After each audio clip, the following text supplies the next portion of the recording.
Hello everybody, welcome back to another episode of our Let's Play of Crusader Kings 2, Irish Spring. So in our last video, we completed our war for Ostrach. We pressed that claim for the Earl of Ermumain, so now he is the Earl of Ermumain and the Earl of Ostrach, but he loves us, and we are his heir, so if he dies at this point, we will get both counties. Anyways, so now we have to figure out exactly which way we want to go next. We know that in the short term, probably what we want to do is we want to just kind of hold off on doing anything because war costs money, and that total war probably cost us about 70 gold. I think we were at about 220 gold before we started, and we're at 150 gold now. So we're probably going to want to hold off until we get another, I guess you'd say, war chest. Not the ambition, but just the term war chest filled up for us. Options that we have available to us right now for war, though. Let's just talk about them. So we go to our diplomatic relations screen, and anything that lights up yellow is something that we have a claim on. So we can see Dublin. We have a claim on Dublin. Now, just because it shows that we have a claim on it does not necessarily mean that it is a claim that will give us the land. We also have 3 people, I guess, with claims on Tir Tronale. We have a claim on Deobarth. We have a claim on Gwynedd. We have Tribute Casus there. Claim England. Who could we claim England for? I guess our son-in-law, probably. Yeah, son-in-law. We could claim England. But England has 10,000 levies, so probably not a good idea. This is for our Kurcher, so no. Another son-in-law. Who's this for? Another son-in-law. Same son-in-law as the other one. And this is for more courtiers. So basically, none of these wars would really be too profitable for us at this point. So I think our best... Frog in my throat? Hello.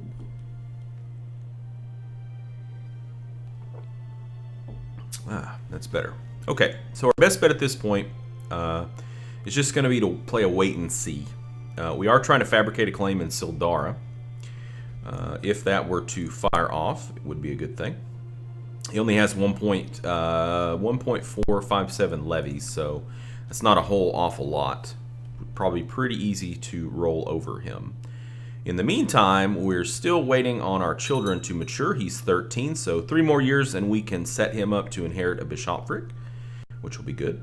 And for the other one, 6 more years. She is now 43, so she technically has 2 more years of childbearing years left.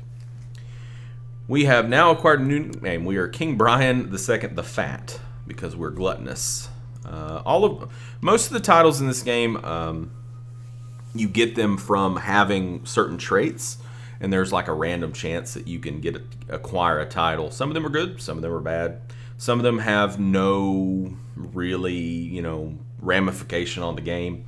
Some of them actually do. Some of them can give you, bonuses based on the title, fulfilling the title. So, who is this? My granddaughter. Her father is Gruffid. Okay.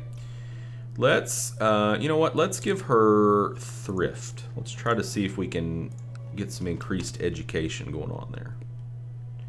Which money are we making? 5.94. Okay. This is our granddaughter who is a genius. Wish, huh? If we were to go elective, we could choose her as our heir, I believe. Let's go struggle and see if we can make her strong. If we could make her strong and genius, that would be amazing. Be amazing. The only thing that would be better is if she was strong, genius, and attractive. I've had that trifecta happen to me one time, and I've played Crusader Kings 2, 600-700 hours. So I've had it happen to me one time. It's pretty rare. It's pretty dang rare. I think what I saw, unless it changed with Conclave, is that there is a 5% chance for a eugenic trait or a congenital trait to be passed down. So, and that's for each trait. So if mom is a genius and dad is, strong, there's a 5% chance for each one of those to come down. And the same thing with attractive. So that would be 5% chances procking off at the same time. And I'm not really sure what the percentage would be for that, but it's pretty damn small.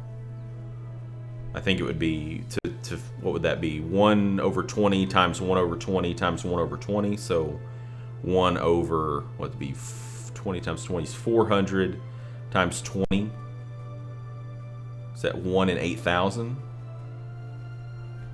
I don't know. Any of you who are very, very good at math or have studied math more recently than me, it's been a while, feel free to chime in on what the actual probability would be for that if I got it wrong. And if I got it right, let me know so I can pat myself on the back.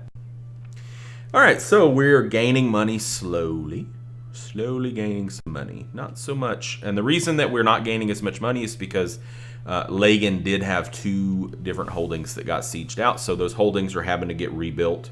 And as they're getting rebuilt, we're getting less tax money from there. So we're just kind of chilling. We're holding on, just waiting. Our courtier became affectionate. That's because we were giving him the humility focus. So affectionate is good for diplomacy. So we will go ahead and make him diplomatic. And if we want to intervene on his education, if we intervene, we could make him charitable. Otherwise, he could become kind, content, or trusting. So we're just gonna let it go. We're just gonna let it go. And yeah. Actually, you know what? Let's find him an educator, but make sure they do not have charitable. So, because we don't want them to intervene. Are you charitable? You're not. Okay, so you're perfect. You're Irish, you're not charitable, you're perfect. Because if they were charitable, what could happen is they can intervene on the event, and we would rather him to become content than charitable. Pope Clemens III has died, been succeeded by Pope Eugenius III, who also hates us, yeah, because we're not crusading. Fair enough. Our son. So this is our 3rd son. We sent him, I think, down humility to try to make him timid, and it did work. He's also curious, though. So, what we're going to do is we are going to put him, we're going to give him a focus towards diplomacy. Yeah. And we are going to educate him with somebody who is content. To try to make him content. So, let's see. Yeah, Senatig, sure. Because that'll also increase his, yeah, he likes it. We actually do have a bishop that likes us more than the Pope now. So, that should give us more tax money. Which is good. Should be getting more tax money, also some levies from him. You can see, where is he? Bishop. This guy, Senatig Uabrian. Oh, actually, he's not giving us anything. Why? He likes us more than the Pope, doesn't he? What happened? He liked us more, and then all of a sudden he stopped liking us? Oh, he became a powerful vassal. That's what happened. He wasn't a powerful vassal before. Well, you know, what we could do is we could put him as the chancellor. Yeah. And have him fabricate there. And now, oh yeah, he loves us. And we'll probably have to let it update. So there we go. Yeah, now you can see he is giving us 77 troops. And should be giving us more moolah now too. Probably not much, because, you know, bishoprics don't give you a ton of money. My grandson. Let's give him...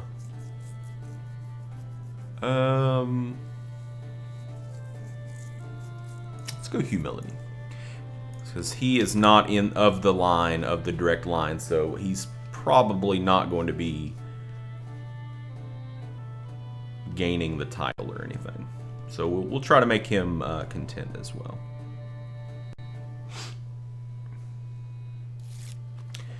Okay, so man, this guy is being lights out with the tech pops. So what are we gonna get now? Drum roll, please. More culture. Still pretty far off from getting legalism 4.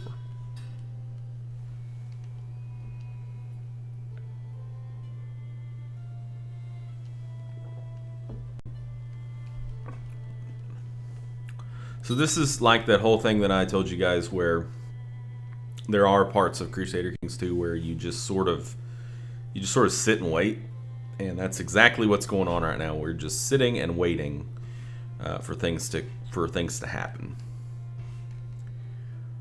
Gaining money slowly, which is good. I always like to keep some money around because you never know when you might need to hire some mercs. Depending on how big I am, depends on how much money I like to have around. So, we're a duke right now. I think 500 gold is a pretty good total to kind of like get to spend down. But once I get bigger, like king or even emperor, I like to keep between 1,000 to 2,000 gold around, which seems like a lot, but it's really not, because once you get that big, you have so many people under you and so many counties under your sway that you make, ridiculous amounts of gold. So, okay, we're going to be getting additional troop reinforcements, which should help because we're not at our max. So, very good.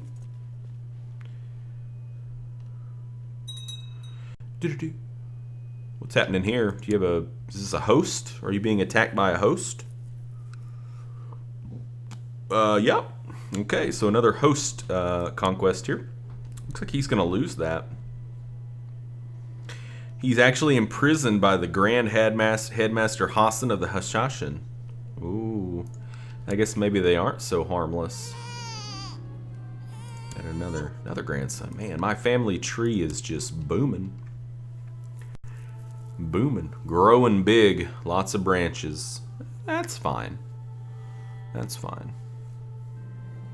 Can't stop thinking of all those prisoners in my dungeon. They're at my complete mercy.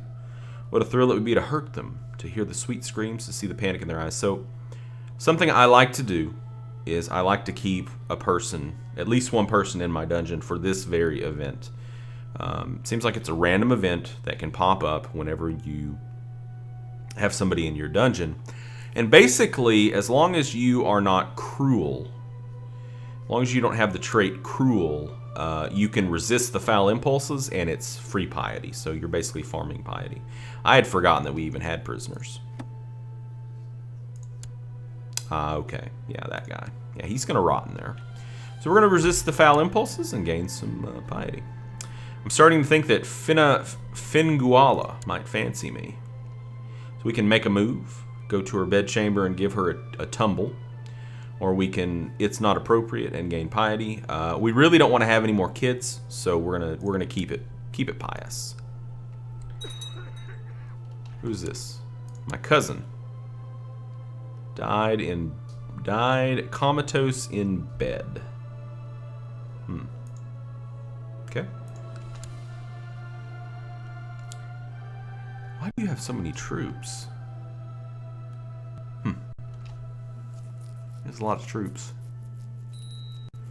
Okay, betrothed can marry. Who is this? My son came of age. Decent scores. He did become strong, which is cool. Strong, proud, and a skilled tactician, which is not bad. And he is engaged to her, who is quick. So, yeah, very good. And now what we're going to do is we are going to set him up as the successor. And now, yeah, it took away the heir to... You don't have to even set him up with multiple here. You just set him up with one, and he's out of the running. He is no longer the heir to Lagan. So now it will get split over to this guy. He is now the heir to Lagan. And we would get... Pretty sure we would get Desmumain and Tuadmumain.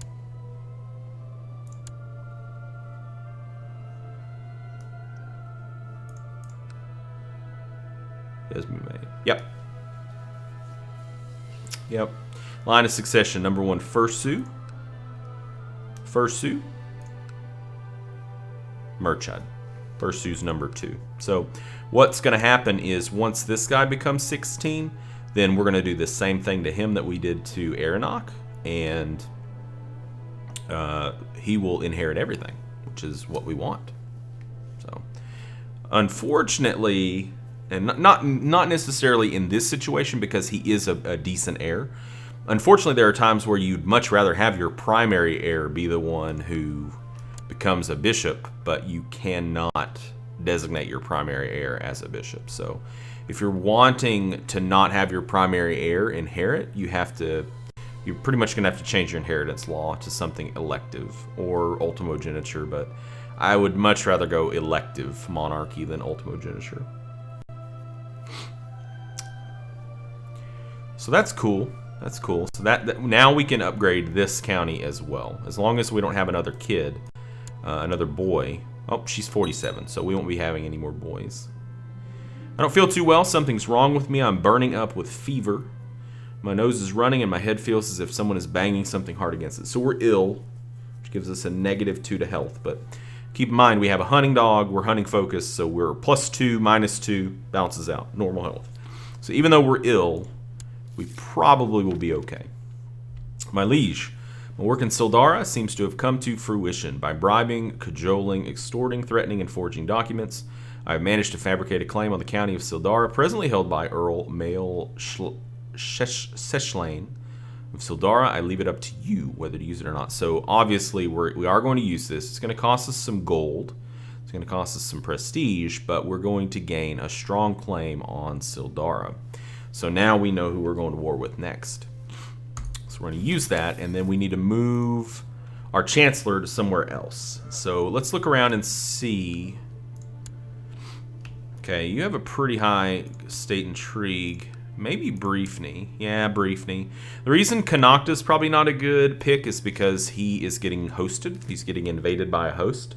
So just like Tirchonale up here, yeah, you can see he has 3,000 levies as a single earl, which is a ton.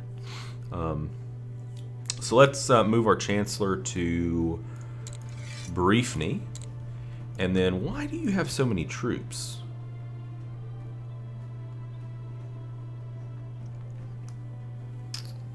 He has 2,000 troops from his domain, but his domain cap is 1,200. I'm not really sure I understand. Well, regardless, oh, okay, I understand now. Okay. The army of Earl Aid is actually Tir Ogain. It's not even his troops. So his troops are only 1,200 there.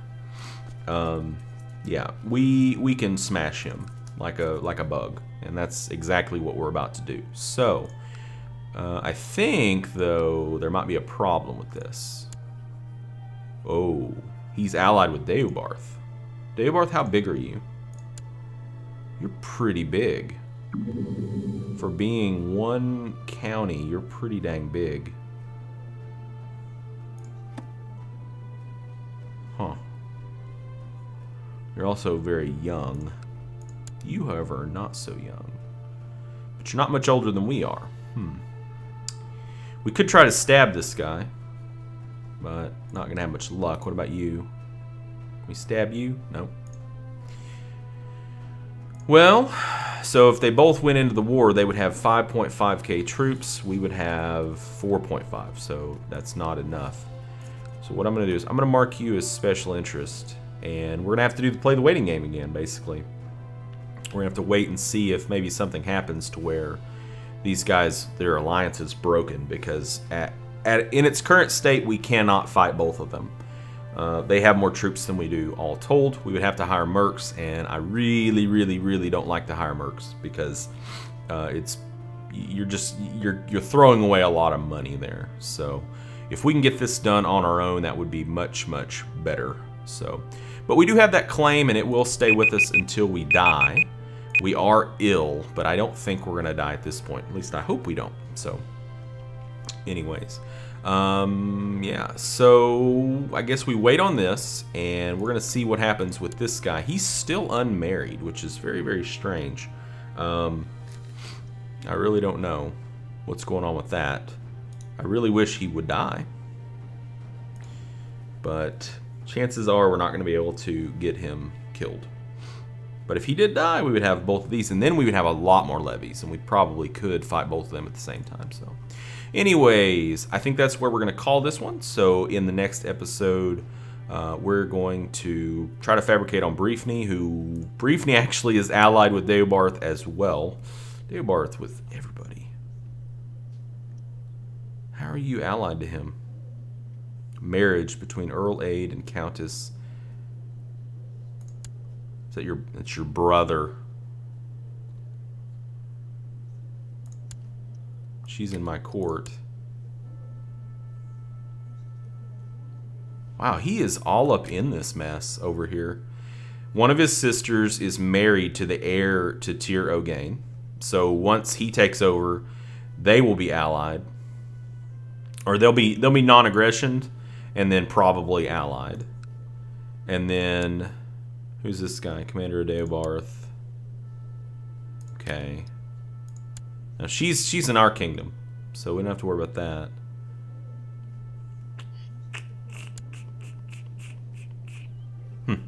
All right. Well, anyways, we will see what we'll do next time. I don't know. We have options, but I mean, we could hire mercs. I really don't want to, but we could. And the quicker that we take Sildara and the quicker that we get another county, the quicker that we can become King of Ireland. And once you become King of Ireland, typically it's pretty easy to get the rest of Ireland. A lot of times they will just accept vassalization. Sometimes I don't like to do that though, because if you, I don't know. It's kind of, I'm kind of wishy-washy on it, because if they accept vassalization, they become your vassal, and then they can be an even bigger headache than if you'd have let them be independent. So we might have to kind of pick and choose. Like if they're content, sure, yeah, you can be my vassal. But if you're not content, I don't know. Anyways, thank you guys so much for joining me. It's been a pleasure to make this content for you guys. In my heart, I feel like I'm a teacher, and I did spend 3 years teaching in South Korea, so teaching's kind of like in my blood. I like to teach, and I love Crusader Kings too. So that's why I'm enjoying this so much. I guess is because I'm doing two things that I love at the same time, which is amazing for me. So anyways, if you have any questions at all, any comments, concerns, cries of anguish about Crusader Kings 2, feel free to leave them in the comments section below the video, or you can always contact me directly through the email that you can find on my YouTube page. I have no problem with that as well. So thank you guys so much for joining me, and until next time, game on.